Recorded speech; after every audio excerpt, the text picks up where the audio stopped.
Voilà, bah écoutez, bonjour à tous. Je suis François-Xavier Liénart, le président de l'UFE.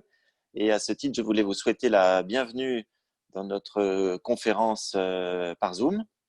C'est la deuxième fois que nous organisons ce type de conférence en raison de l'épidémie de virus. Et euh, finalement, c'est une chance pour nous puisque nous avons eu un grand nombre de participants à la première conférence le mois dernier pour Carlos Ghosn et nous avons aujourd'hui plus de 180 inscrits. Je ne sais pas si tout le monde pourra finalement se connecter, je le souhaite, mais en tout cas, finalement, le virtuel a du bon puisqu'au lieu d'être limité à 100 places à l'Institut, nous pouvons accueillir aujourd'hui 180 personnes. Alors j'en profite pour remercier tout de suite Pierre Mustière de l'UFE Japon qui met à notre disposition toutes ces ressources informatiques. Et puis, à remercier également d'avance Robert Dujaric, qui est notre conférencier aujourd'hui. Juste un dernier mot avant de lui laisser la parole, c'est de vous inciter tous à devenir membres de l'UFE Japon. Vous savez que ces conférences sont gratuites. Nous ne pouvons plus avoir de recettes en ce moment puisque il n'y a plus de recettes, il y a plus de rencontres physiques. Nous avons néanmoins encore quelques coûts de fonctionnement. Et donc, si certains d'entre vous veulent nous aider en devenant membres de l'UFE Japon, je ne peux que les encourager et ça nous encouragera en retour à continuer à organiser ce type de conférences. Voilà, Robert Dujaric est professeur à Tokyo à l'université Temple. C'est un grand spécialiste des questions de relations internationales, de politique, d'histoire, de géographie, avec un focus tout particulier sur l'Asie et sur le Japon. Diplômé de Yale, diplômé de Harvard, c'est quelqu'un d'atypique qui a commencé sa carrière dans la banque d'affaires, mais qui a préféré, par goût personnel, se lancer dans une carrière de chercheur, d'universitaire et de conférencier franco-américain, résident à Tokyo depuis de nombreuses années. C'est avec grand plaisir, Robert, que je te laisse la parole. Merci beaucoup, François-Xavier. Merci beaucoup, Pierre. Je suis content de savoir que j'ai été promu parce qu'en fait, je ne suis pas professeur. Je suis à l'Institut d'études asiatiques, mais je n'enseigne pas à l'université. Je fais parfois des conférences aux étudiants, mais je ne suis pas à proprement parler professeur. Donc, je vais essayer d'être relativement bref. Pour parler des conséquences géopolitiques dans le monde et en Asie de la Covid. La Covid, parce que comme le fait remarquer l'Académie française, Covid est un nom féminin. Alors, je vais procéder avant tout par une approche historique de la question. Je crois que pour comprendre ce qui se passe aujourd'hui, il faut se pencher sur la façon dont fonctionne le système international depuis la fin du deuxième conflit mondial, les transformations qu'il a subies depuis quelques années, aussi bien dues aux changements internes qui ont lieu aux États-Unis qu'à l'évolution du reste du monde, et puis après regarder l'impact de la Covid sur le monde, sur le Japon, puisque c'est le pays où nous habitons, essayer de faire un bilan provisoire des perdants et des gagnants de la Covid. Et finalement conclure sur la question du positionnement de l'Union européenne et du Japon depuis la crise de la Covid. N'hésitez pas donc à poser des questions. Vous pouvez utiliser la fonction Q&A. Si quelqu'un veut peut-être l'essayer une fois, simplement pour s'assurer que ça apparaisse sur l'écran, que je le vois. Quelqu'un veut poser une question simplement pour s'assurer qu'on voit, voilà, Q&A. Voilà, d'accord, bon, bah, c'est parfait. Donc, voilà, donc merci. Voilà, merci. Donc, je vois les questions. Donc, n'hésitez vraiment pas à interrompre. Je vais poser les questions un peu là pour les voir. Voilà, comme ça, ce sera au bout et on verra l'essentiel du PowerPoint. Donc, la première chose à comprendre, je crois, c'est le fonctionnement de ce qu'on appelle la Pax Americana, à savoir la paix américaine, attendez, une seconde, je vais changer légèrement la façon dont apparaît le PowerPoint, comme ça ce sera en fait plus clair à la fois pour vous et on pourra voir les questions en même temps. Voilà, et voilà, voilà. Hop. Comment est-ce que ça fonctionne, ce système? Alors, depuis 1945, en fait les années 50, ce qu'on peut appeler la Pax Americana était limitée au monde libre et au monde riche. C'est-à-dire que depuis 1945, le Japon, la Corée, après évidemment la guerre de Corée, Taïwan graduellement, l'Australie, la Nouvelle-Zélande, l'Europe occidentale, puis l'Europe centrale depuis la chute du mur de Berlin, les États-Unis, le Canada, vivent dans un monde essentiellement sans guerre pour eux, prospère. Le reste de la planète, en revanche, connaît depuis la fin de la Deuxième Guerre mondiale et même avant, des pays très riches, des pays très pauvres, des pays qui vivent en paix, d'autres en situation de guerre civile ou de guerre internationale, et certains ont été globalement pro-américains, d'autres anti-américains, certains neutres ont évolué. Sur la droite de l'écran, vous voyez dans le sens les pères fondateurs de la Pax Americana, les trois présidents américains, Roosevelt, Truman et Eisenhower, qui ont jeté les bases de ces systèmes qu'on peut considérer, disons, de 1940 à 1955, à l'entrée de la République fédérale dans l'OTAN. Jean Monnet, homme extraordinaire qui a travaillé pour le gouvernement français, pour le gouvernement britannique, pour les États-Unis, peut-être de tous les pères fondateurs de l'Union européenne, le plus important, le plus exceptionnel. Et vous avez aussi à droite la signature du traité de paix à San Francisco par le Premier ministre Yoshida, le Premier ministre du Japon, l'homme qui a défini la politique étrangère du Japon sous l'occupation et après la fin de l'occupation en 1952. Alors, cette Pax Americana, elle a deux aspects. Elle a un aspect militaire, elle a un aspect économique. Alors, l'aspect militaire est probablement le plus important. Comme le faisait remarquer Machiavel, il ne peut y avoir de bonnes lois là où il n'y a pas de bonnes armées. C'est dans le chapitre 12 du Prince. Et comme l'expliquait Locke, sans loi, il n'y a pas de liberté. Sans loi qui contribue à la liberté. Alors, la façon dont a fonctionné ce partenariat, dont il fonctionne encore, il est déséquilibré. Il est semi-hégémonique. Les États-Unis ont un rôle dans la prise de décision, un poids politique, militaire au sein de leurs alliances qui est très supérieur au poids économique des États-Unis dans l'économie mondiale et qui font que ce sont des alliés avec essentiellement un chef semi-hégémonique. Les États-Unis ont en général tenu compte des désirs et des intérêts de leurs alliés, mais c'est eux qui étaient aux commandes. D'où une visible, c'est quelque chose que l'on voit évidemment par la contribution surdimensionnée américaine à la puissance militaire de ces alliances, aussi bien en Europe qu'en Asie. Les quatre alliances les plus importantes étant l'OTAN, avec le Canada et les pays européens, l'alliance avec le Japon, et les alliances avec la Corée et l'Australie et la Nouvelle-Zélande. Je n'ai malheureusement pas pu trouver un drapeau, une image du drapeau néo-zélandais, australien et américain sur la même photo. Et l'autre aspect important de ces alliances et qui les différencie des autres alliances historiquement, c'est qu'elles étaient opérationnelles, elles le sont encore. C'est-à-dire que l'OTAN, le traité de sécurité entre les États-Unis et le Japon, l'alliance américano-sud-coréenne, l'ANZUS, Australie, Nouvelle-Zélande, États-Unis, sont prêtes à faire la guerre. C'est-à-dire qu'il y a, sauf en ce qui concerne le Japon, l'Australie et la Nouvelle-Zélande, des états-majors intégrés. Il y a des systèmes de commandement, de contrôle, de planification qui font que ce n'est pas simplement la force de l'OTAN, ce n'est pas le traité de l'Atlantique Nord, ce n'est pas l'article 5 qui incite, qui n'oblige pas, mais qui incite les membres à participer à la défense collective, c'est le fait qu'il y a des troupes américaines en Europe, qu'il y a des états-majors intégrés, des exercices et des manœuvres militaires conjointes entre les différents pays qui participent depuis des décennies.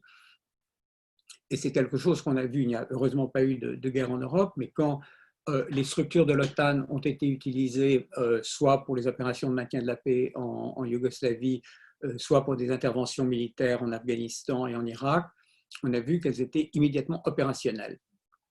Alors, Et ça s'applique un peu moins avec les relations avec le Japon parce qu'il n'y a pas de commandement intégré entre le Japon et les États-Unis, mais il y a une coopération très très forte, surtout dans le domaine maritime. Je ne sais pas si quelqu'un a des questions. Encore une fois, n'hésitez pas, je vois les questions, mais pour l'instant, il n'y a pas de questions. Voilà. Bon. Deuxième aspect, alors économique. La relation entre les États-Unis et leurs alliés dans le domaine économique est très différente de celle qui existe dans le domaine militaire. Le poids de l'Europe et du Japon est relativement plus élevé, puisque l'Europe, dans l'Union européenne et les autres pays d'Europe occidentale qui ne sont pas membres de l'Union représentent en PIB une masse supérieure à celle des États-Unis, alors que dans le domaine militaire, ce n'est évidemment pas le cas.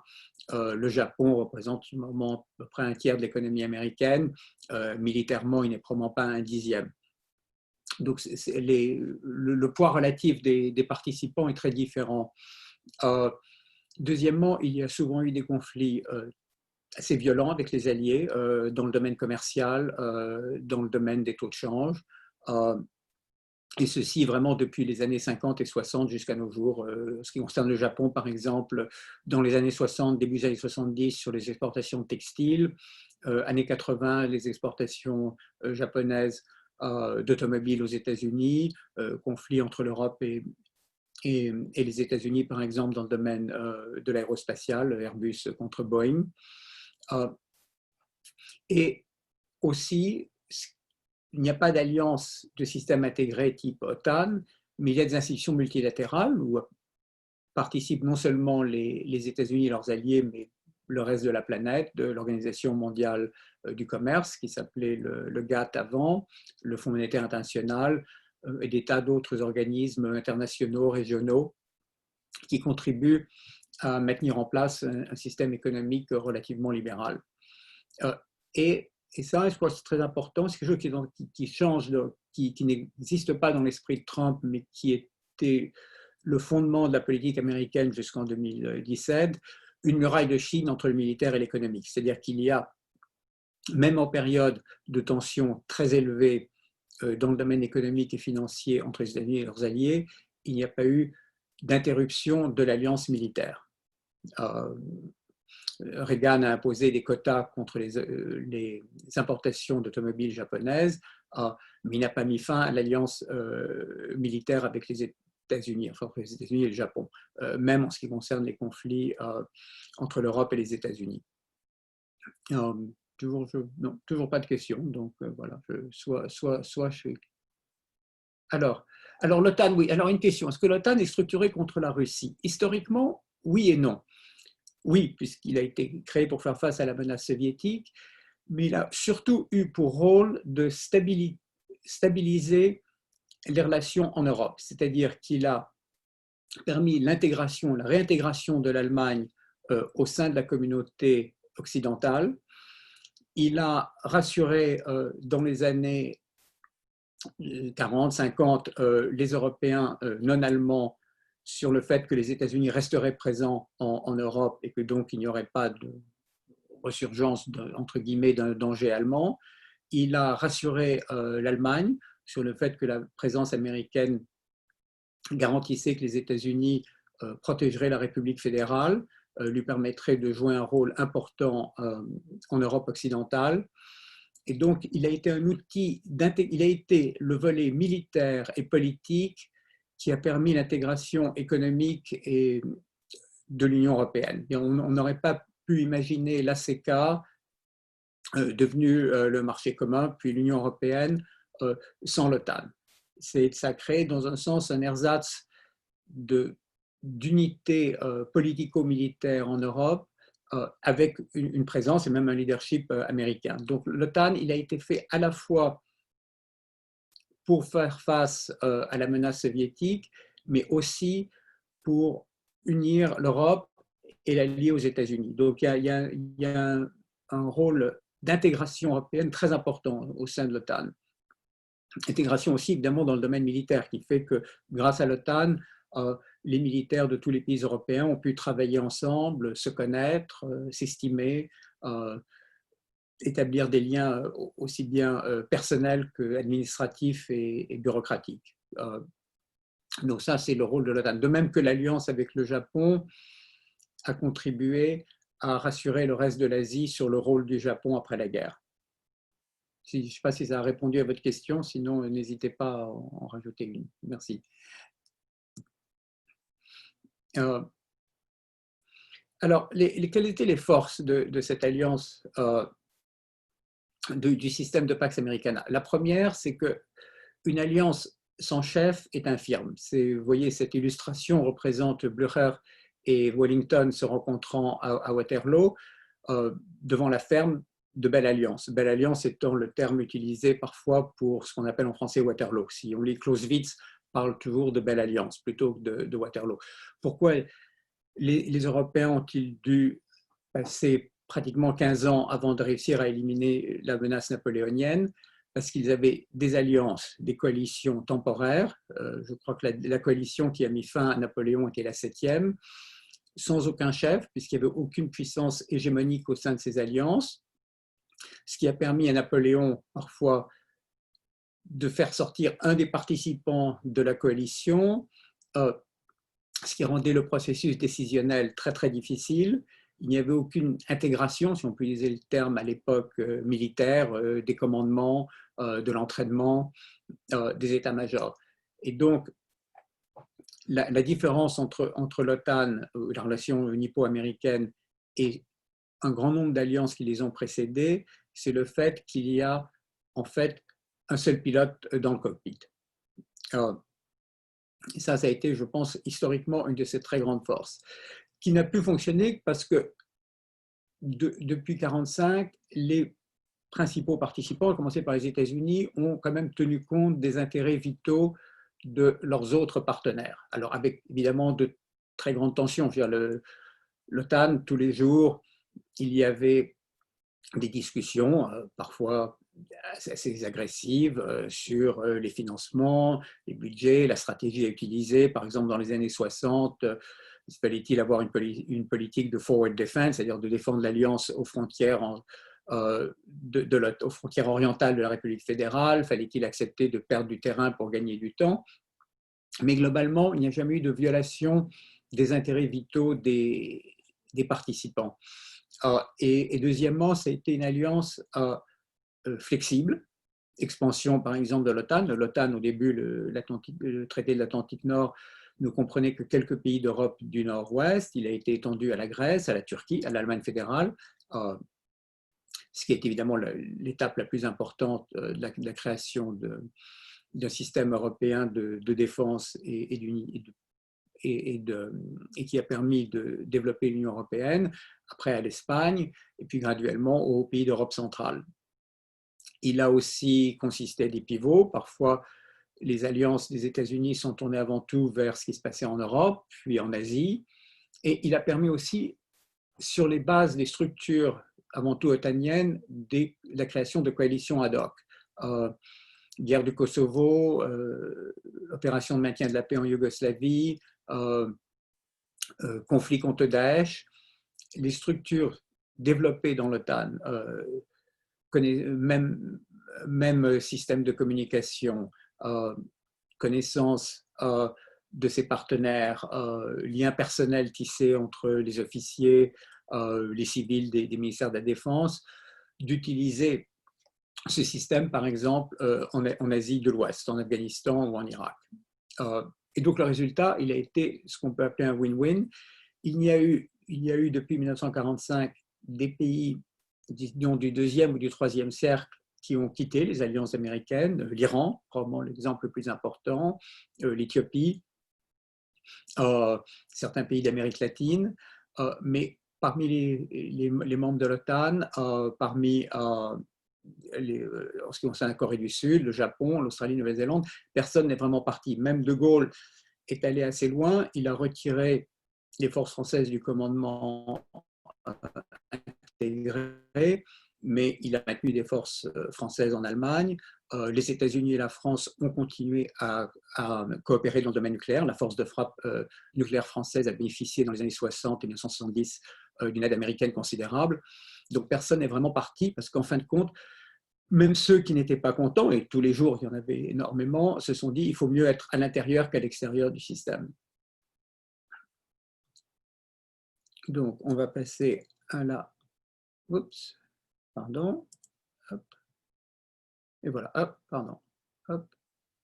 Voilà. Alors, quelles sont les faiblesses du système? Alors, les faiblesses, bon, vous avez, j'y ai fait allusion avant, des tensions constantes, essentiellement de la part des Alliés se plaindre du fait qu'ils étaient sous la houlette des États-Unis, que les États-Unis avaient trop de puissance au sein de ces alliances, qu'on ne les écoutait pas assez à Washington, le sentiment d'être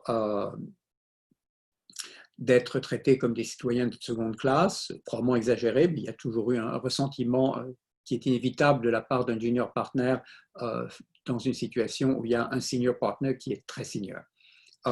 Et du côté américain, plainte qui existe depuis les années 50, c'est nous qui réglons l'ardoise. Nous dépensons plus. Depuis les années 50, les États-Unis, et encore plus après, les États-Unis incitent le Japon à dépenser plus pour sa défense. C'était la même chose en Europe. Aussi, plainte des États-Unis que quand il y avait des interventions militaires, ils contribuaient plus en moyenne que les autres pays alliés. Et ça, c'est inévitable dans ce genre de relations. Et puis, du côté des Alliés, aussi deux peurs. La peur parfois d'être abandonné par l'Amérique. C'est quelque chose pour nous qui connaissons bien le Japon. De temps en temps au Japon, la classe politique, les dirigeants se disent c'est catastrophique, les Américains ne pensent pas à nous, ils sont trop mous face aux Chinois, ils ne font pas assez pour nous défendre face à la Corée du Nord, c'est la fin du monde, on n'est plus là pour nous défendre. Ou alors, parfois, la peur d'être embarqué dans une aventure américaine. Pour les Japonais, parfois, le sentiment que les Américains sont trop agressifs, qu'ils se retrouvent en situation de guerre avec la Chine, qui évidemment ne profitera pas au Japon. Donc ça, c'est la situation classique d'un pays plus faible qui a une alliance avec un pays plus fort, qui est finalement dépendant, et qui dépend donc des décisions prises à l'étranger, et qui est toujours aux prises à la fois à la crainte d'être oublié, d'être abandonné, et à celle d'être embrigadé dans une aventure à laquelle il ne souhaite pas participer et qui pourra lui nuire énormément. Et deuxièmement, et ça c'est la faiblesse structurelle de tous ces genres de systèmes où il y a une nation dominante, il est vulnérable aux erreurs des États-Unis, parce que aucun allié des États-Unis n'a la possibilité d'infléchir profondément des décisions prises à Washington. C'était le cas de la guerre du Vietnam, ça a été le cas de ce qu'on appelle de façon ridicule la guerre contre le terrorisme, des défaites annoncées en Afghanistan depuis maintenant pratiquement 20 ans. La guerre en Irak a été présentée aussi comme la guerre contre le terrorisme, généralisation de la torture et tout. Et la guerre en Irak, évidemment, qui a fait énormément qui n'a bénéficié qu'à un pays, qu'est l'Iran. L'Iran des ayatollahs sauté depuis longtemps, éliminé Saddam Hussein, c'est fait. George Bush l'a fait.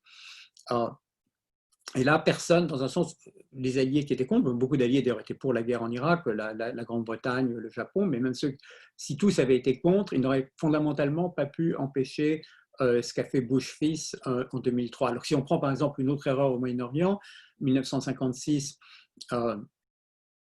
la guerre menée par le Royaume-Uni, la France et Israël contre l'Égypte après la nationalisation du canal, Eisenhower a dit aux Alliés, écoutez, c'est une mauvaise idée, il faut y mettre fin. Et ils n'étaient pas contents, mais ils l'ont fait. Mais il n'y a personne, dans un sens, au-dessus des États-Unis pour les guérir de leurs erreurs. Alors, qu'est-ce qui s'est passé depuis 2017? Donald Trump a été élu en 2016, mais il est devenu président le 20 janvier 2017. Il faut se rendre compte que Trump est à la fois le symptôme et la cause. Je veux dire, il est arrivé au pouvoir, il a été élu, il a eu plus de 40 millions de voix, donc ce n'est pas simplement la cause de tous nos problèmes, c'est aussi le symptôme de problèmes qui existaient aux États-Unis bien avant. Alors, en quoi est-il différent? Je crois que la différence entre l'idéologie que représente Trump, c'est vraiment la conceptualisation des États-Unis.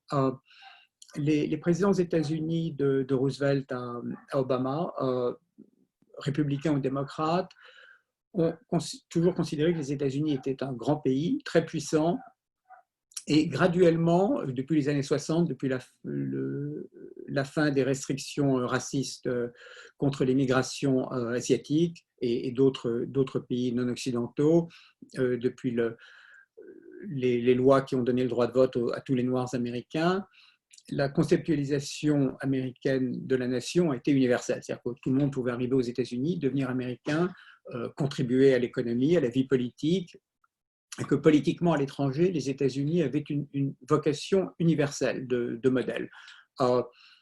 La vision trumpiste, c'est que les États-Unis, c'est un micro-pays qui doit se fermer sur le monde, qui n'a pas vraiment de responsabilité en dehors des États-Unis, qui est un pays pour les Américains, sous-entendu pour les Blancs chrétiens, qui n'est plus universel.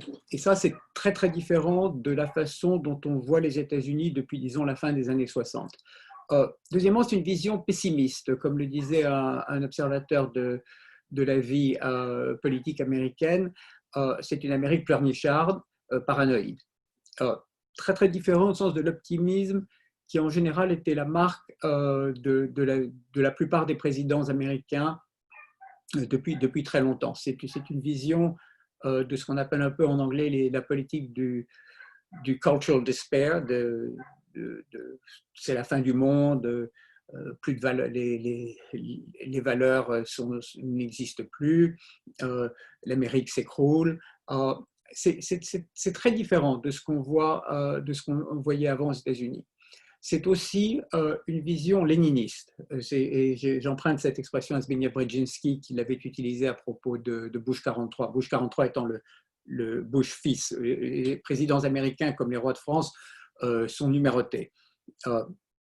Trump est le POTUS 45, President of the United States 45, parce que c'est le 45e président des États-Unis. Donc on différencie les deux présidents Bush. Il y a Bush 41, le père, et Bush 43, le fils.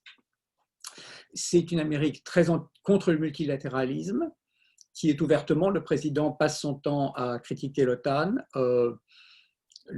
Poutine est visiblement un homme qu'il admire, et c'est ce qui est assez étonnant quand même pour un président américain, il passe son temps à accuser la CIA de tous les complots et de comploter contre lui, contre les États-Unis. Et, last but not least, c'est une idéologie protectionniste. Il y a toujours eu aux États-Unis et même dans d'autres pays qui sont en général libéraux en économie, des actions protectionnistes. Reagan, chantre du marché, de la non-intervention de l'État dans l'économie, a mis en place des tas de mesures protectionnistes contre le Japon. Mais idéologiquement, l'administration Trump est protectionniste. Et ça, c'est très différent de ses prédécesseurs.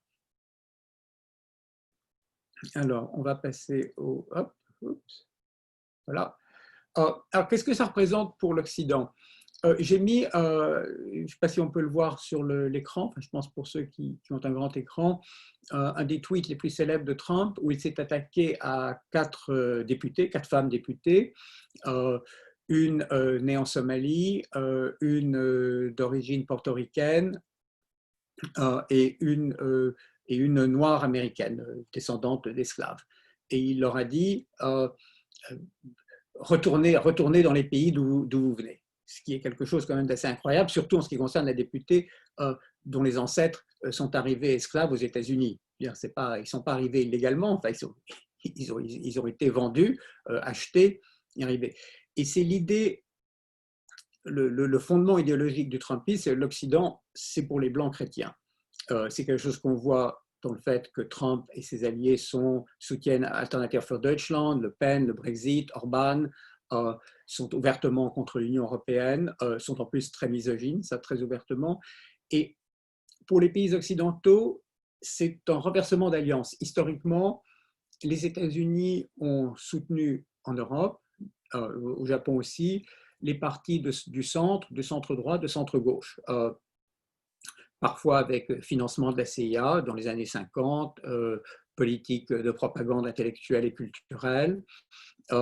Mais le but américain a été depuis 1945 de lutter à la fois contre l'extrême gauche, contre les communistes et contre l'extrême droite. Et maintenant, c'est différent. Vous avez un président des États-Unis qui est l'allié de l'extrême droite occidentale. Ça a relativement peu d'implications pour le Japon parce que le Japon n'a pas la même vie politique que les pays occidentaux, mais pour l'Europe, c'est un changement radical. C'est tout d'un coup, le président des États-Unis est passé du côté des antisystèmes et des ennemis des hommes et des femmes politiques modérés, surtout des femmes politiques, parce que si vous regardez les commentaires de Trump sur les leaders étrangers, il a visiblement un problème avec les femmes, que ce soit Angela Merkel, Theresa May, la première ministre du Danemark. Alors, la situation où on est, arrivons à la Covid. Alors, je vois que Thierry me dit que ce n'est pas la Covid, mais la Covid, d'accord. On va voir. Alors, je ne sais pas, ce que j'ai regardé, l'Académie française disait la Covid, mais peut-être que Thierry est plus au courant que moi. Donc, on a une montée en puissance de la Chine. La Chine, en 1970, dû avant tout aux effets de la politique de Mao Tse-tung, est une non-entité économique. Des centaines de millions de Chinois, des dizaines de millions de Chinois sont morts de faim dans les années 50 en Chine, début des années 60 aussi, révolution culturelle. La Chine est maintenant une puissance économique très importante, deuxième au monde par son PIB, loin d'être deuxième dans certains domaines. Le Japon est plus avancé technologiquement, plus stable. Mais la Chine a deux faiblesses. Elle n'a pas d'alliés. Elle a des relations étroites dans certains domaines avec la Russie, mais on ne peut pas vraiment parler d'alliance sino-russe. Ça n'est pas du tout comparable aux alliances qui existent entre les États-Unis et leurs partenaires, par exemple. Elle a des soutiens de certains pays relativement faibles, Laos, le Cambodge, mais il n'y a pas d'alliés chinois. Et deuxièmement, c'est un régime léniniste. Un régime léniniste est par définition vulnérable parce qu'il est relativement inflexible. Il a une assise qui est basée sur la force. Il peut avoir, dans certains cas, le soutien de la société, mais il n'a pas la stabilité qu'ont les régimes libéraux. Et je crois qu'il est important de se rendre compte que même si la Chine a évolué économiquement, ça reste fondamentalement un État léniniste. Par exemple, je suis toujours amusé quand on lit dans la presse des articles. Ah, pardon, il y avait une autre question à laquelle je vais revenir aussi. Dans la presse, on vous dira, voilà, il y a des milliardaires chinois, ceci, cela. En fait, non, personne en Chine n'a 1 milliard, 1 million ou même un yen ou un yuan plutôt. Parce que du jour au lendemain, l'État peut tout confisquer. Vous avez le propriétaire de Meguo, une chaîne de distribution chinoise, tout d'un coup, il a disparu. Enfin non, il n'a pas disparu. Lui, il s'est enfui aux États-Unis. Vous aviez l'ancien président du conseil d'administration d'Interpol. Il est rentré en Chine, on ne sait plus où il est. Donc en Chine, Jack Ma, le fondateur et actionnaire principal d'Alibaba, demain, on pourra très bien le retrouver en prison, disparu, sans rien. Donc vous n'avez pas, le droit de la propriété n'existe pas en Chine. Ça, c'est très différent. Alors, les États-Unis, alors, il y a une question, je suis désolé, laquelle que je n'avais pas vue, je n'avais pas appuyé sur le bon bouton. La différence, le non-interventionnisme américain du 19e et du début du 20e siècle, je crois qu'il y a deux différences. C'est que, un, les États-Unis étaient relativement plus faibles jusqu'au début du 20e et n'avaient pas créé ce système d'alliance. Donc, ce que vous avez maintenant, c'est un retour en arrière. Et le non-interventionnisme, qui a évidemment évolué. Probablement, le non-interventionnisme n'existait pas en Amérique. La doctrine Monroe a toujours légitimé du point de vue américain, pas du point de vue latino-américain, les interventions américaines dans le Nouveau Monde, dans les Caraïbes, en Amérique du Sud. Donc, les États-Unis n'avaient pas déjà créé ce système. Donc là, il y a un retour, et dans le sens un désir de détruire un système qui a été construit par les États-Unis, qui a été extrêmement rentable aux États-Unis ainsi qu'à leurs partenaires. Il y a effectivement une certaine similarité après ce qui s'est passé après la Première Guerre mondiale, où les États-Unis se sont retirés, n'ont pas participé aux institutions qui auraient pu être créées, qui ont été créées après le traité de Versailles, avec des conséquences catastrophiques pour la planète. Donc, dans ce sens-là, il y a une certaine similarité. Il y a aussi une différence, c'est que les États-Unis n'étaient pas, au début du XXe siècle, une nation universelle. C'était un pays limité aux Blancs. C'est-à-dire les Noirs dans le Sud n'avaient pas le droit de vote. Dans le nord des États-Unis, ils avaient le droit de vote, mais ils étaient des citoyens non pas de deuxième, mais de quatrième ou cinquième zone. L'immigration asiatique avait été graduellement limitée puis interdite. Donc, ce n'est pas dans le sens la même Amérique qui disparaît en 2017 que celle qui s'est retirée du monde pendant 2 décennies après la Première Guerre mondiale. Mais c'est une bonne question, merci. Donc, pour les États-Unis, il y a une dégradation du positionnement des États-Unis.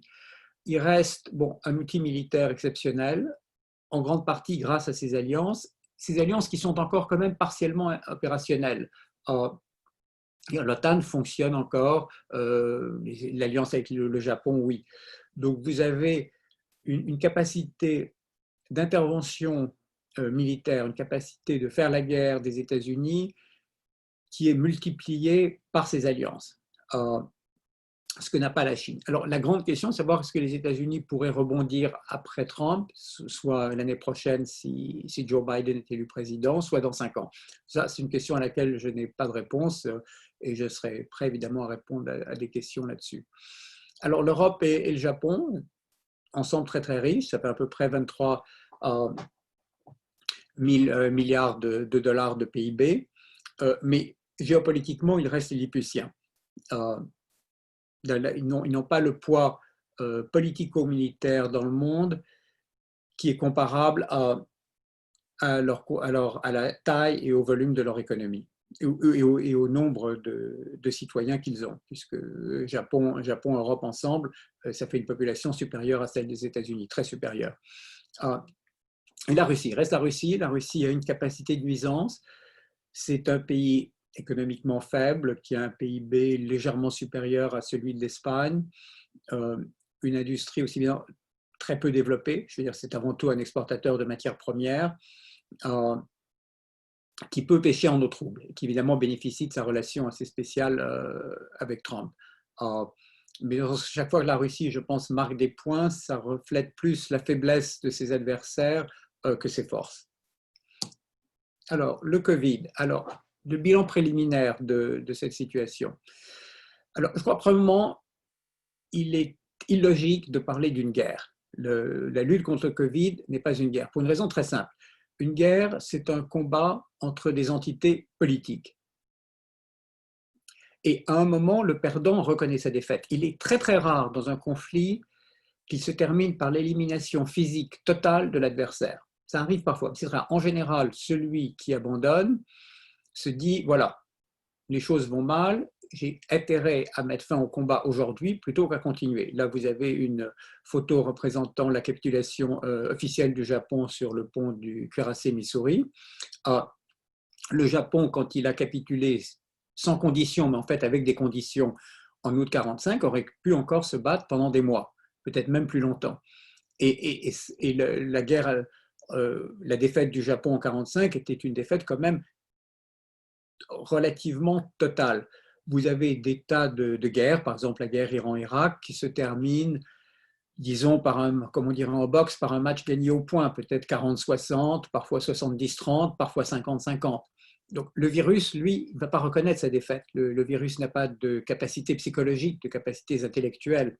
Donc on lutte contre le virus, mais ça n'est pas une guerre. C'est différent. Ça peut être très important. Dans certains cas, si vous prenez Ebola, qui a un taux de mortalité, je crois, de 50%, Ebola est souvent plus dangereux qu'une armée ennemie. Mais on ne lutte pas contre Ebola de la même façon que l'on fait la guerre. Alors, le bilan de la Covid. Alors, le bilan, il y a deux alternatives, parce qu'on n'est pas encore à la fin du problème Covid, évidemment. Un, c'est un ralentissement de la mondialisation. Alors, tout le monde parle maintenant de onshoring, de ramener les chaînes d'approvisionnement à l'intérieur d'un pays ou du moins d'une région. C'est évidemment une opportunité pour le protectionnisme, pour la xénophobie. Ça, c'est évident. De l'autre côté, peut-être qu'on s'apercevra, grâce à la Covid, que la mondialisation, c'est comme l'oxygène. L'oxygène, c'est quelque chose que faisait remarquer Joe Nye. On s'aperçoit qu'on en a besoin avant tout quand on n'en a pas. Et on voit maintenant les problèmes causés par, justement, par exemple, par l'absence, la perte d'approvisionnement dans certains cas, l'interdiction de voyager, tout ce qui était lié à la mondialisation est donc affaibli par la Covid, et on voit que ça a un impact économique, psychologique, industriel très négatif. Donc on se dira peut-être, voilà, en fait, après la Covid, il faut se rendre compte que nous avons énormément bénéficié de la mondialisation et qu'il faut la,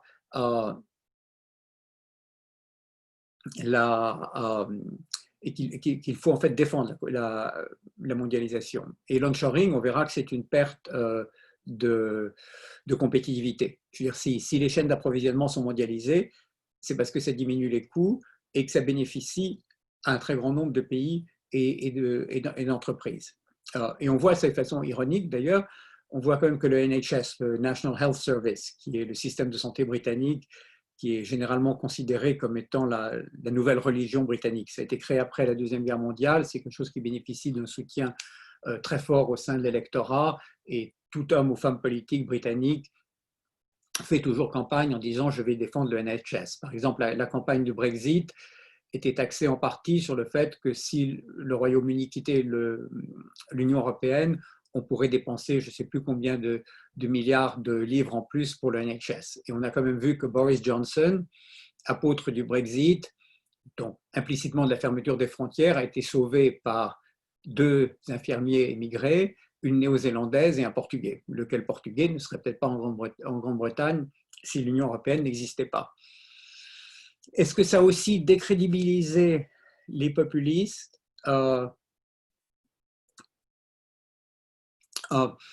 Peut-être oui, les résultats de Trump, de Bolsonaro, de Boris Johnson n'ont pas été extraordinaires. Ceci dit, vous avez des pays gouvernés par des gouvernements modérés, la Suisse, la France, la Belgique, qui ont aussi des taux de mortalité assez élevés. Donc, je crois qu'il est un peu trop tôt pour savoir qui va en bénéficier politiquement.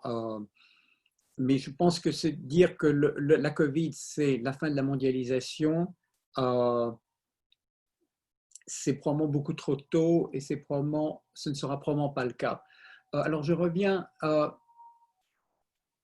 Alors, là, il y a une question sur la Chine. Est-ce que son aspect totalitaire est le seul garant de la cohésion et de l'unicité du pays? C'est ce que disent les défenseurs du système. C'est d'ailleurs, en général, un argument qu'utilisent toutes les dictatures. Si je n'étais pas là, le pays se diviserait, on vivrait dans une situation anarchique et la dictature est préférable à l'anarchie. Peut-être, peut-être pas. Vous avez des tas de sociétés, on disait probablement la même chose de la Corée du Sud, de Taïwan, il y a 30 ou 40 ans. Ils réussissent très bien dans un système démocratique. Alors, est-ce que la Chine garderait les mêmes frontières? Peut-être pas. La Chine est un empire colonial. Elle a le Xinjiang, le Tibet, peut-être qu'il se séparerait un jour de la Chine, mais ça n'est pas la fin du monde, ni pour la Chine, ni pour les Chinois.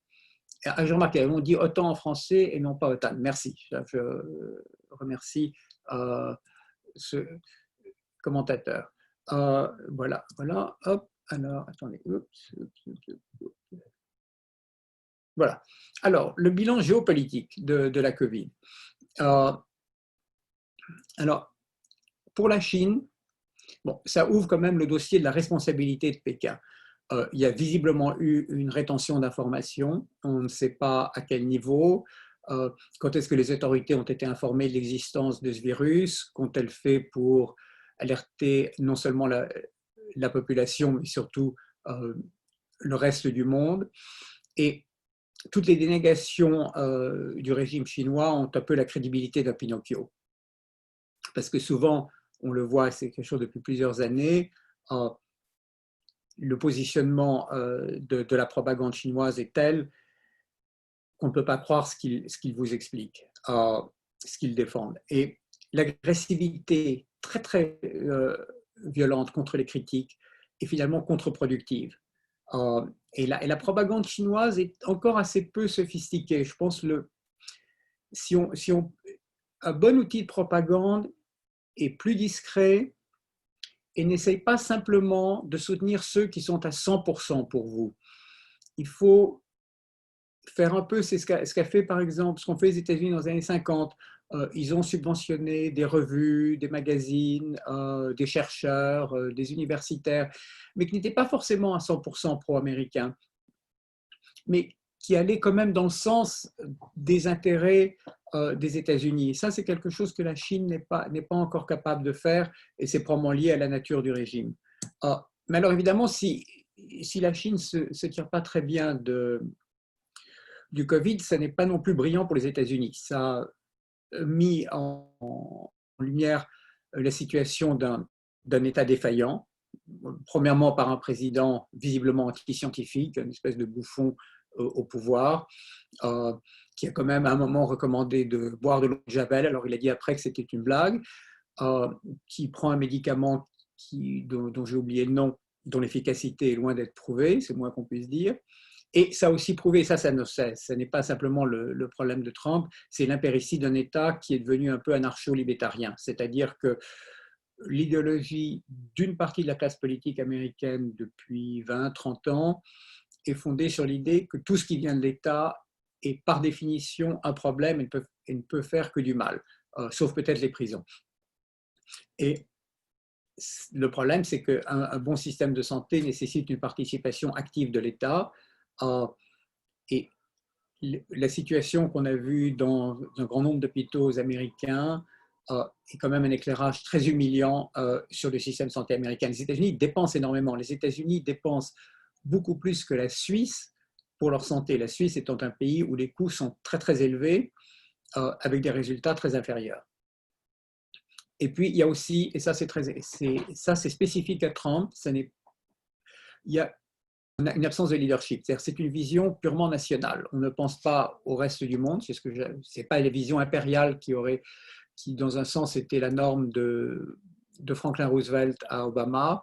Et je pense que n'importe quel autre président américain, que ce soit Reagan chez les Républicains, Obama chez les Démocrates, Bush père, même probablement Bush fils, aurait mené un effort mondial. Ils auraient dit voilà, on a peut-être effectivement, on n'est pas sûr de ce qu'ont fait les Chinois, mais l'objectif prioritaire, c'est de lutter contre cette maladie, d'essayer de développer un traitement, un vaccin, de se mettre ensemble pour travailler sur les procédures de quarantaine.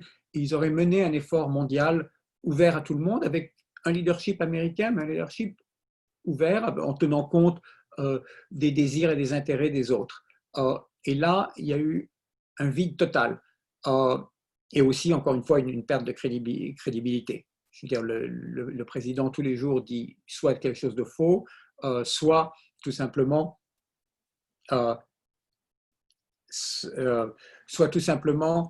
change d'avis du jour au lendemain. On est contre les masques et puis on est pour les masques, il faut ouvrir le pays. Donc, ça n'est pas très bon. Alors, pour les autres, alors, s'il y a des perdants, alors, je voudrais faire la comparaison. Je vois, il y a encore deux questions, j'y répondrai un peu après. Sur le... ah ben voilà, la dernière question sera la conclusion. Alors, le Covid. Alors, on parle souvent d'un conflit sino-américain. Je crois qu'il faut se rendre compte aussi que la Chine a énormément de chance, dans un sens que Trump soit le président des États-Unis. Parce que son extrémisme fait qu'il est très difficile de créer une coalition anti-Pékin.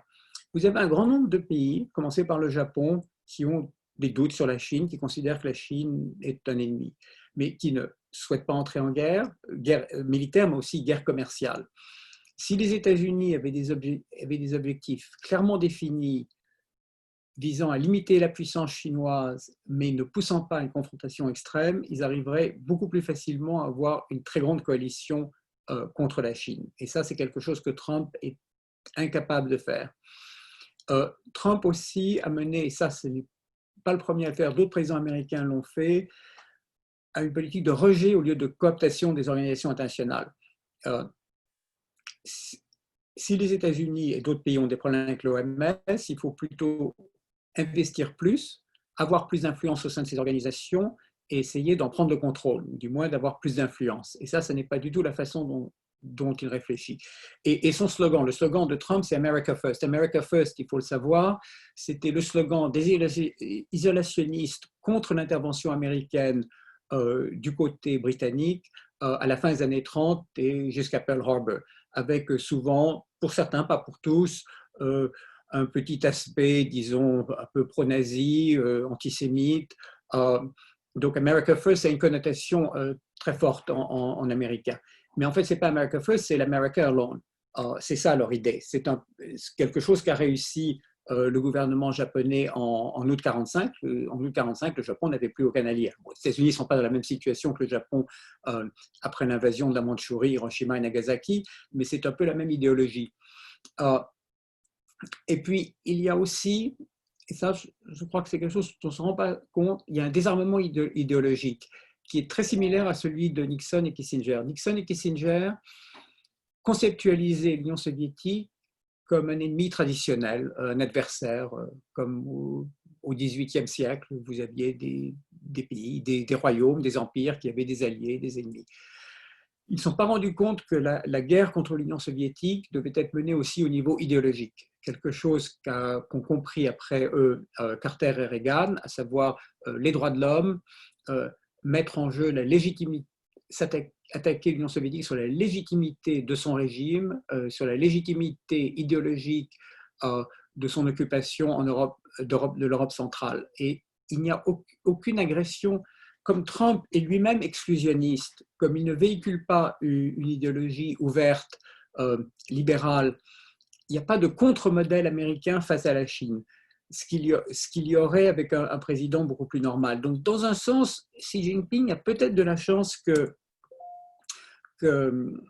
Trump soit président. Alors là, ça va me permettre de revenir un peu à la question sur l'Amérique, chance pour l'Europe, et ça va être la conclusion, et puis après, je répondrai aussi aux deux autres questions.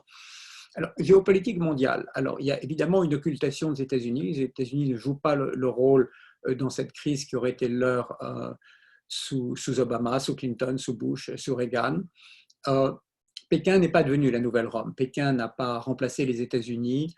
La Chine n'en a pas les capacités. Elle n'a pas l'organisation à la fois interne et externe pour être au centre d'un réseau mondial d'influence, d'alliance. Et le Japon et l'Union européenne sont un peu dans un trou noir.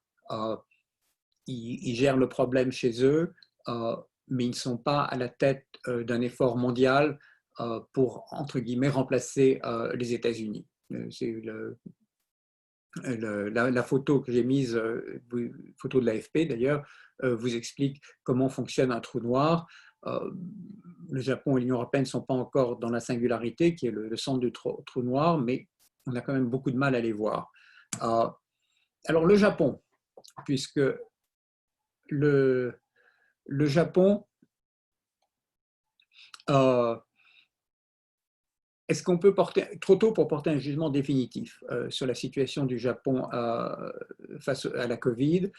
Pour l'instant, c'est plutôt positif. Alors, est-ce que c'est grâce aux mesures prises par l'État? Est-ce que c'est parce que la population japonaise était déjà en très bonne santé? Est-ce que c'est dû à l'utilisation courante de masques? Je vous recommande, il y a un très très bon article de Bloomberg faisant remarquer qu'il y a 43 théories avancées maintenant et qu'aucun expert ne semble avoir la réponse. Alors, j'ai vu... est-ce que c'est oui? Oui, j'ai vu, on vend maintenant des colliers antivirus. Je ne sais pas honnêtement si ça marche ou pas. Est-ce que ça dit quelque chose du rapport des Japonais à la maladie? Je ne pense pas vraiment, sauf que bon, c'est un pays où il y a un niveau d'hygiène très fort. Les masques, c'est dû en partie au pollen. Alors, les conséquences immédiates, bon, c'est la fin des Jeux Olympiques pour 2020 et peut-être même pour 2021. En tant que contribuable japonais, j'aurais préféré qu'il n'y ait jamais eu de Jeux Olympiques au Japon parce que ça nous a coûté très cher et ça ne rapportera rien. C'est un clou de plus dans le cercueil de la révision de la Constitution.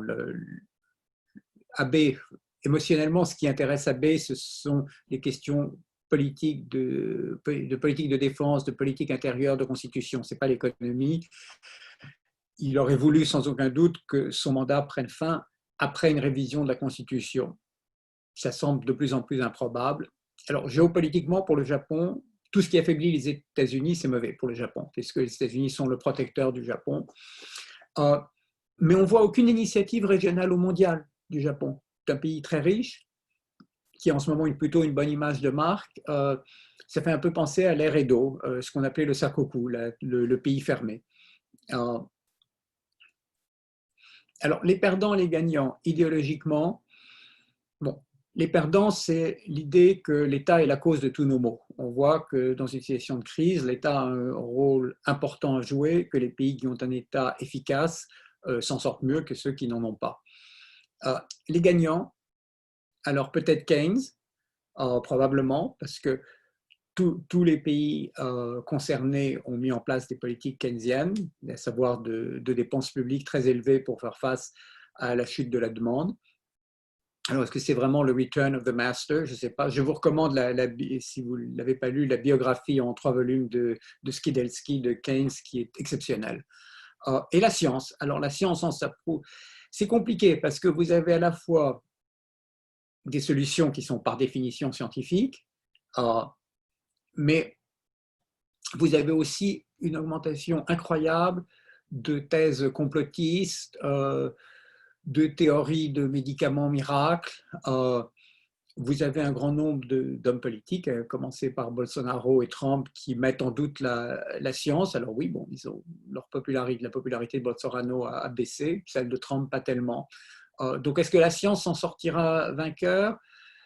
Ça dépend. On peut imaginer une réaction anti-science. Si la Covid fait plus de dégâts, on dira voilà, c'est la faute des laboratoires pharmaceutiques, des médecins. Je ne sais pas. C'est très compliqué. C'est un problème qui existe dans beaucoup de sociétés qui prédatent la Covid. La baisse graduelle de la croyance parmi les électeurs en la science. Vous voyez dans le livre de Jérôme Fourquet sur la vie politique française, l'archipel français, il fait remarquer que 45% des Français, je crois de moins de 30 ans ou de 40 ans, pensent que les vaccins ne font pas plus de bien que de mal. Ce qui est quelque chose d'extraordinaire quand même dans un pays qui historiquement a été, entre guillemets, pro-science. Alors, les perdants, les gagnants, géopolitiquement. Alors, les perdants, l'image, c'est Mohamed Ali en voyant un de ses adversaires au tapis. C'est l'Union européenne et le Japon qui sont aux abonnés absents. C'est évidemment les pays les plus vulnérables, dont on parle peu, mais les capacités hospitalières, économiques à faire face à ce genre de crise sont évidemment plus faibles dans les pays pauvres que dans les pays riches. Pour les États-Unis, c'est son image de marque, sa crédibilité, son soft power. Pour la Chine, les questions sur sa responsabilité, sa réaction. Alors les gagnants, c'est trop tôt pour le savoir. Fondamentalement, si on se retrouvait dans une situation encore plus forte de confrontation sino-américaine, la Chine est quand même plus vulnérable que les États-Unis. Elle est moins riche, elle a un système politique peut-être probablement moins stable. J'aurais dit, il y a 5 ans, j'aurais dit évidemment moins stable, mais le problème, ce n'est pas que la Chine soit plus stable, c'est que les États-Unis sont moins. Elle n'a pas d'alliés. Donc, c'est un peu trop tôt même beaucoup trop tôt pour faire le bilan.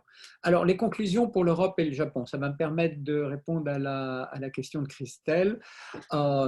Si l'Amérique de Trump n'est pas une chance pour l'Europe, oui, théoriquement, le pouvoir, dans le sens, il n'est pas à prendre, il est à ramasser. C'est une phrase assez étrange de Gaulle à propos de son retour aux affaires en 1958. Étrange parce que le pouvoir n'était pas à ramasser, il est tombé dû à tentative de coup d'État que de Gaulle a indirectement soutenu. Mais l'expression est très belle. Et là, je crois que c'est effectivement le cas, dans le sens la Chine et les États-Unis sont affaiblis et le pouvoir, il est à ramasser. Alors, est-ce que c'est, comme l'ont écrit certains commentateurs à la suite de l'accord franco-allemand visant à créer un fonds de 500 milliards d'euros suite à la crise de la Covid. On dit que c'est un moment hamiltonien. Alors, Alexander Hamilton était le premier ministre des Finances des États-Unis.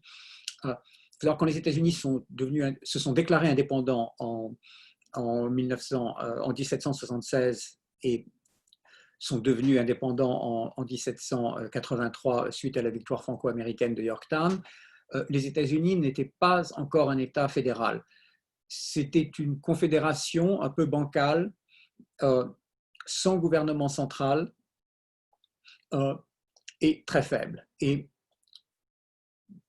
ce n'est qu'en 1789, quand Washington est devenu président, que la nouvelle constitution est entrée en vigueur et Washington, président, Hamilton et d'autres hommes politiques ont créé l'État fédéral qui n'existait pas. Ils ont créé l'armée, ils ont nationalisé la dette des États pour créer une dette nationale. C'est de ça, c'est pour d'où l'expression moment hamiltonien. Alors les propositions franco-allemandes ne parlent pas encore de nationalisation des dettes des États membres pour créer une dette fédérale au niveau de l'Union européenne, mais il s'agit quand même de dépenses soutenues par la Commission. Donc on est quand même encore loin, je pense, de ce qu'ont fait Hamilton et Washington. Il est évidemment, pour ramasser le pouvoir, il faut qu'il soit non seulement économique, mais il faut qu'il soit militaire, il faut qu'il contribue à développer des alliances, par exemple pour l'Union européenne avec le Japon et vice-versa. Il faut qu'il y ait un aspect idéologique, il faut offrir un modèle, ce qu'ont fait les États-Unis pendant longtemps, du moins jusqu'à Trump. Il faut un aspect démographique, une grande opportunité qu'offre Trump à l'Europe et au Japon, c'est qu'en poussant la fermeture des frontières, il offre à l'Europe et au Japon la possibilité de faire venir chez eux des tas d'hommes et de femmes très intelligents, très dynamiques. Ce sont ceux qui ont créé Silicon Valley aux États-Unis, par exemple, qui, voyant les portes des États-Unis fermées, se diront peut-être, ben voilà, immigrons en Europe et au Japon. Donc, c'est une opportunité pour l'Europe et pour le Japon, mais il faut la prendre. Il ne suffit pas de rester là et de faire un peu d'économie.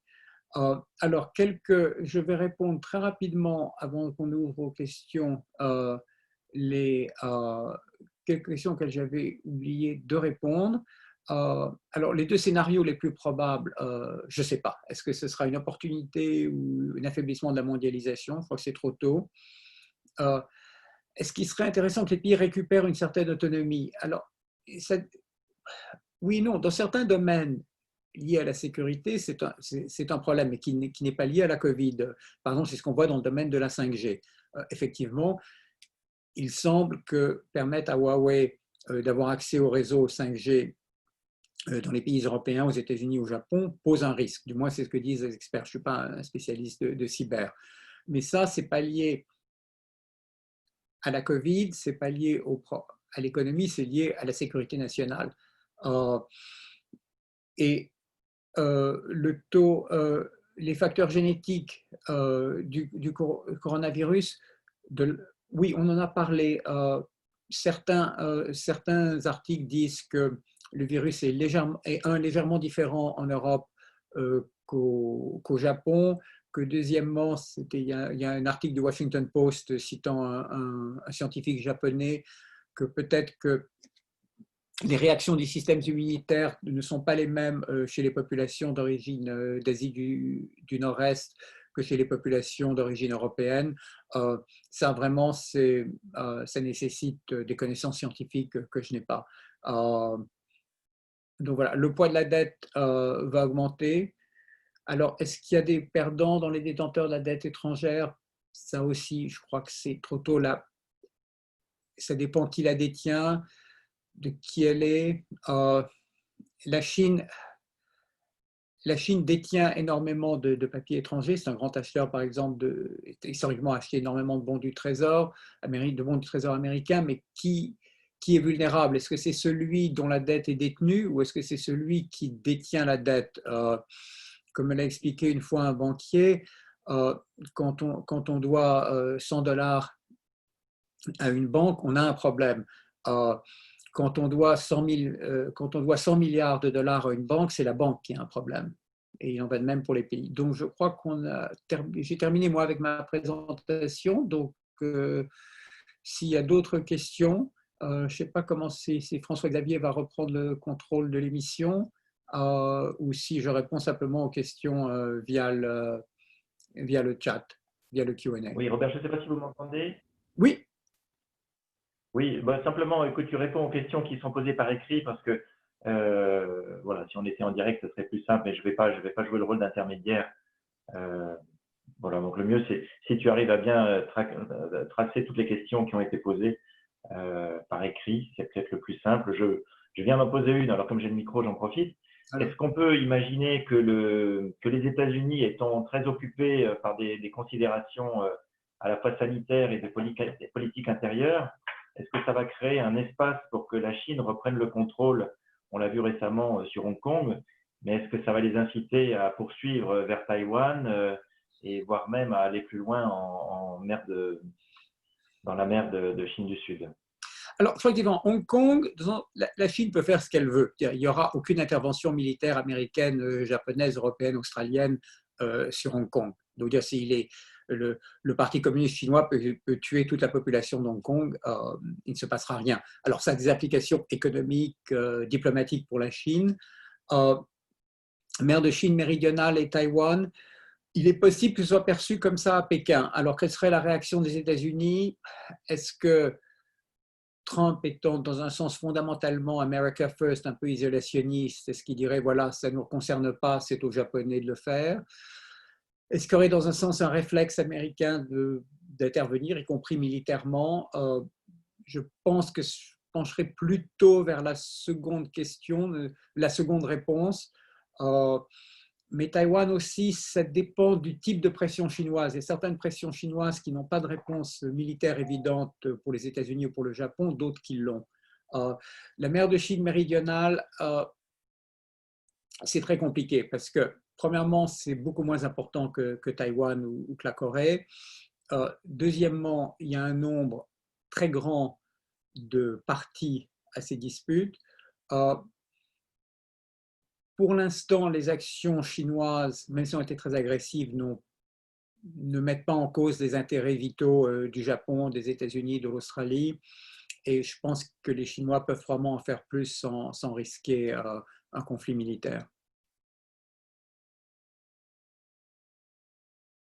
Voilà. Alors, je vais répondre donc aux autres questions.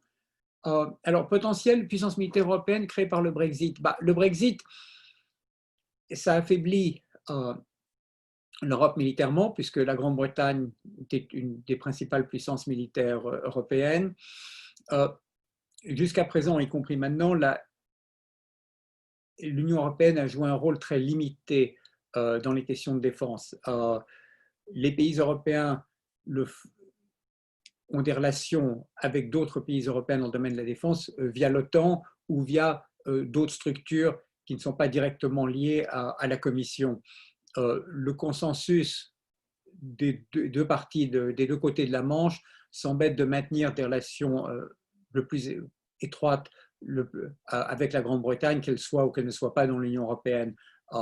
C'est visiblement le cas des militaires français qui travaillent souvent avec leurs homologues britanniques et qui n'ont aucune envie que le Brexit nuise à ce type de relation.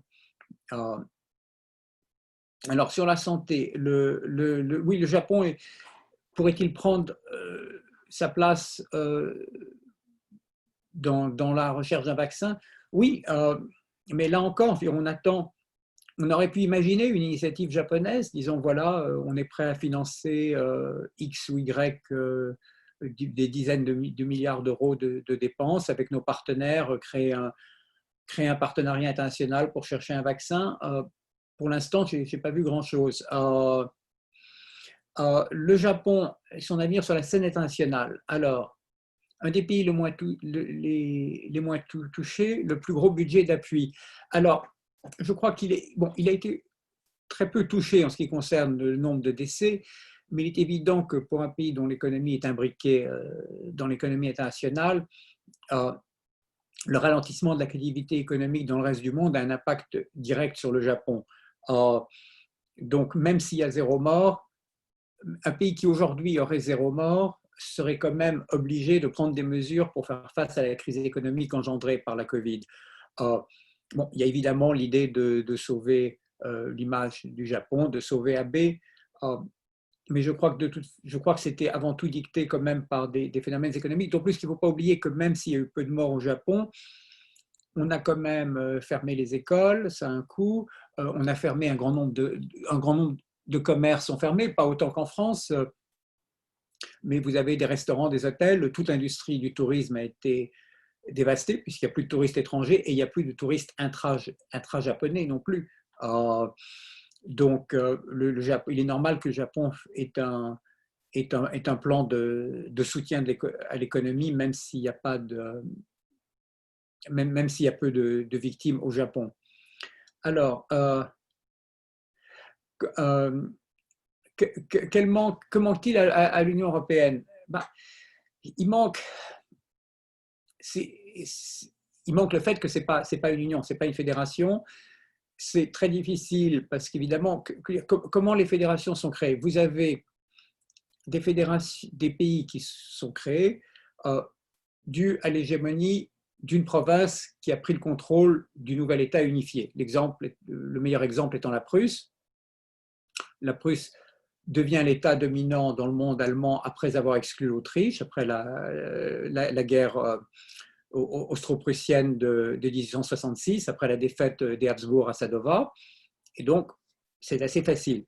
Vous avez l'Italie, le Piémont, qui, de par sa force et surtout par ses capacités diplomatiques incroyables, a réussi à prendre le contrôle de toute la péninsule. Bon, ça, ce n'est pas un modèle pour l'Union européenne. Il n'y a pas un pays qui, d'un coup, va, dans un sens, prendre le contrôle de toute l'Europe. Vous avez des processus très lents. Meilleur exemple étant la Suisse. Le processus suisse commence en 1291. Il est renforcé après la guerre de Sonderbund en 1847, donc c'est quand même passé pas mal de temps entre les deux. Et puis graduellement après, la Suisse devient vraiment, ça s'appelle une confédération, mais un État fédéral avec une armée, un gouvernement, un budget. Ça a pris beaucoup de temps.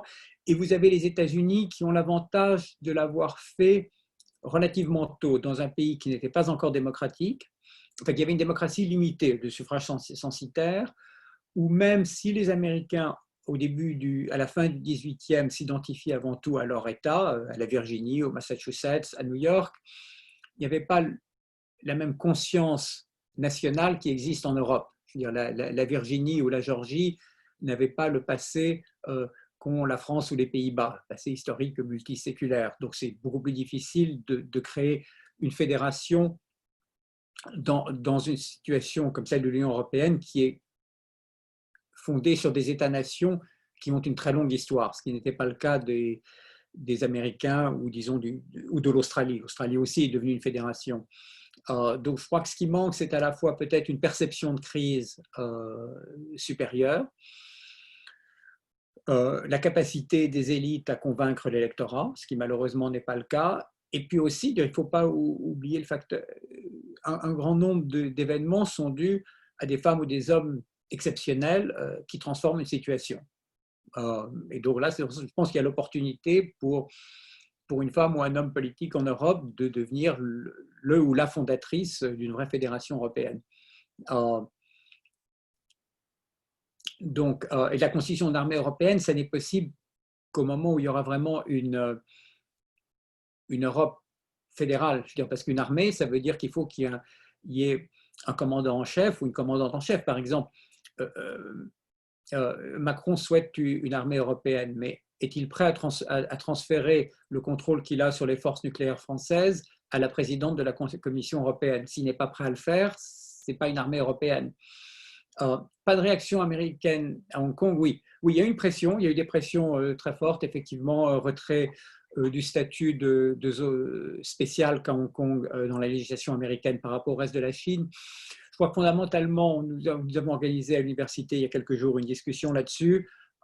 Le Parti communiste chinois valorise le pouvoir plus qu'il ne valorise l'économie. S'il considère que Hong Kong, que ce qui se passe à Hong Kong est une menace grave pour le parti, il sera prêt à payer les coûts économiques de la destruction de Hong Kong en tant que plateforme financière. Une partie, de toute façon, des entreprises qui sont à Hong Kong, des entreprises étrangères qui sont à Hong Kong pour travailler avec la Chine, soit resteront à Hong Kong, soit iront s'installer à Shanghai parce qu'elles veulent gagner de l'argent et aller en Chine. Donc, une partie, ceux qui sont à Hong Kong parce qu'ils ont vraiment besoin d'un état de droit, iront à Singapour ou ailleurs. Mais la réalité est que même si la Chine détruit Hong Kong, il y aura, à moins qu'il y ait vraiment des mesures de sanctions économiques contre la Chine, les entreprises étrangères, qu'elles soient européennes, américaines, japonaises, continueront à vouloir travailler avec Pékin. Alors, existe-t-il un risque accru de nouvelle alliance Chine-Russie? Oui, il y a une alliance, il y a des relations étroites, mais probablement la Chine et la Russie n'ont pas vraiment les mêmes objectifs.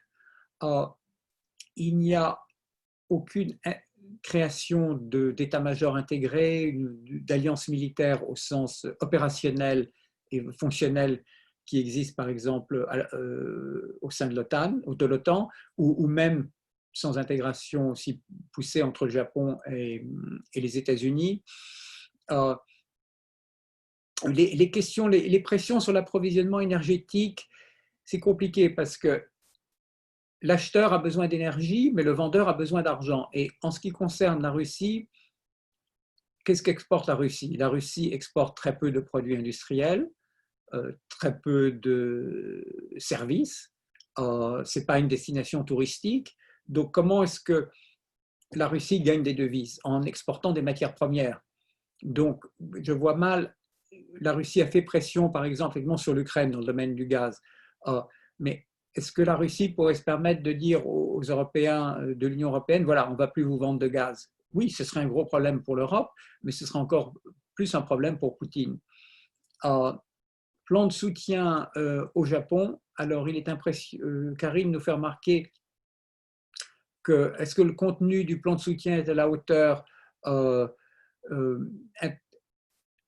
de l'enjeu, en sachant que les montants affichés intègrent aussi les investissements attendus de la part du secteur privé. Ça, c'est une question macroéconomique à laquelle je ne prétendrai pas avoir la capacité de répondre, sauf que de toute façon, ce qu'il faut, c'est qu'il faudra voir dans un mois, dans 2 mois, comment réagit l'économie, et puis après ajuster le tir. Je veux dire, les prévisions en économie sont très difficiles. Je me souviens quand je travaillais à Goldman Sachs, notre économiste en chef disait toutes les semaines que je crois que le dollar allait monter par rapport au sterling, ou le contraire. Bon, finalement, au bout de 2 ou 3 ans, il a eu raison. Mais il a eu raison parce que tôt ou tard, si on dit que quelque chose va monter ou baisser, on a raison. Mais savoir quel sera le résultat de ces plans dans quelques mois, c'est impossible. Donc, la seule solution, non seulement pour le gouvernement japonais, mais pour tous les gouvernements, c'est tous les mois de revoir les indicateurs, les tableaux de bord économiques et de prendre les décisions nécessaires. Alors, est-ce qu'il faut revenir sur la hausse de la taxe sur la consommation? Ça, c'est un grand débat japonais. Défenseurs de la taxe sur la consommation disent que c'est un outil efficace de financement de l'État, que cette taxe est relativement faible par rapport à la TVA en Europe. Elle est, ceci dit, elle est plus élevée que les taxes comparables aux États-Unis. Et ça, c'est un débat qui fait rage depuis longtemps. Alors, l'intégration européenne n'est-elle pas limitée par des facteurs politiques et culturels? Elle est limitée par des facteurs politiques qui sont le fait que ce sont des États qui existent depuis longtemps et qui ne sont pas prêts à transférer leur souveraineté à une nouvelle entité. Je crois cigales et fourmis, c'est un peu compliqué. Nous, on bosse et on épargne. C'est un argument qui a été utilisé dans certains pays du Nord, qui n'est pas entièrement exact parce qu'en fait, les pays, si on prend la crise de l'euro en Grèce, par exemple, elle a aussi énormément bénéficié aux pays du Nord parce que vous avez beaucoup de Grecs qui ont émigré, par exemple en Allemagne, qui donc contribuent à l'économie allemande, alors que leur éducation était financée par le contribuable grec. Vous avez la même chose pour les Italiens qui sont allés travailler à l'étranger. Donc, en fait, ceux qui disent que nous, on bosse et on épargne, ils bénéficient aussi de ce que font les pays du Sud. Et donc, je pense qu'il y a de grandes différences à l'intérieur des pays. Il y a des clivages politiques, effectivement, des clivages régionaux, des clivages idéologiques, mais qui sont plus compliqués que le Nord-Sud. Et puis, il ne faut pas oublier aussi qu'en Europe, il y a l'Est-Ouest. Vous avez les pays d'Europe centrale et balkanique qui sont dans des situations très différentes, qui ont un passé politique et historique qui n'est pas le même, et pour qui l'Union européenne reste un système dominé par les Européens de l'Ouest, et qui ont l'impression, dans le sens qu'on ne les écoute pas assez, qu'on n'est pas assez conscient des traumatismes qu'ils ont vécus. Ils ont vécu une Deuxième Guerre mondiale qui, en général, a été encore pire que celle à laquelle les Européens de l'Ouest ont survécu, et puis ils ont eu le droit après à 40 ans d'occupation soviétique. Oui, plus de 40 ans même. Donc, ça aussi, c'est un facteur de division très important au sein de l'Europe, et je pense qu'au début de la réintégration de l'Europe centrale au sein de la communauté européenne, je parle de communauté au sens marché commun, mais communauté idéologique, culturelle, politique, les Européens de l'Ouest n'ont pas fait assez d'efforts pour comprendre ce qu'avaient vécu les pays d'Europe centrale et pour les intégrer de façon plus efficace à l'Europe de l'Ouest. Alors, est-ce que les pays doivent se préparer à de nouvelles pandémies? Je ne suis pas médecin, je ne suis pas scientifique, donc honnêtement, je n'ai pas de réponse à ça, mais le consensus semble être que oui, c'est le cas. Alors, je crois que j'ai pour l'instant répondu à toutes les questions. Du moins, je ne vois pas d'autres questions. Si quelqu'un a une question, pense que je n'ai pas répondu à sa question, dites-le moi. Je ne sais pas si François-Xavier a d'autres questions. Tu nous entends, François-Xavier? Oui, je vous entends, j'ai remis mon micro. Bon. Moi, je n'ai pas d'autres questions à ce stade. Voilà, bah, écoutez, à ce moment-là, moi, je vous propose ça fait 1h30, je vous propose de remercier Robert pour cette conférence qui nous a tenus en haleine pendant 1h30. Toutes les questions, merci à tous les participants. Cette conférence sera rediffusée sur notre chaîne UFE Japon YouTube à partir certainement de ce soir ou ce week-end. Je relance à nouveau mon appel à devenir membre de l'UFE Japon pour continuer à nous soutenir. Nous avons prévu probablement une prochaine conférence encore en juin sur le même modèle, sur un thème très différent qui sera lié au tourisme. Enfin bon, suivez nos annonces et puis inscrivez-vous très vite. Voilà, l'idée c'était d'aider un petit peu les Français et puis un peu tout le monde à découvrir des nouveaux endroits au Japon cet été, en particulier si nous sommes confinés dans ce pays. Et d'ailleurs, même si nous ne sommes pas confinés, parce que tout simplement, c'est un pays merveilleux où il y a beaucoup de choses à découvrir. Merci encore à tous les organisateurs de l'UFE et un grand merci à Robert Dujaric pour toute cette préparation et puis toutes ces connaissances, parce que 1h30 de conférence, c'est quoi? C'est 30 ans de préparation, en fait. Je ne sais pas, mais merci. Je vois, il y a une dernière question, ma prédiction pour l'élection américaine. Alors là, je crois que vraiment Harold Wilson, Premier ministre britannique dans les années 60, début des années 70, a dit qu'une semaine, c'était très longtemps en politique. C'est imprévisible. Donc, je n'ai pas de prédiction. Voilà. Ben, écoutez, je vous propose qu'on clôture là-dessus. Merci encore Robert et puis à bientôt à tous. Rejoignez-nous pour la prochaine conférence. Pour nos prochaines conférences que j'espère nous pourrons de nouveau organiser de façon physique à l'Institut ou ailleurs à partir probablement de la rentrée. Et puis sur le site de l'UFE en devenant membre.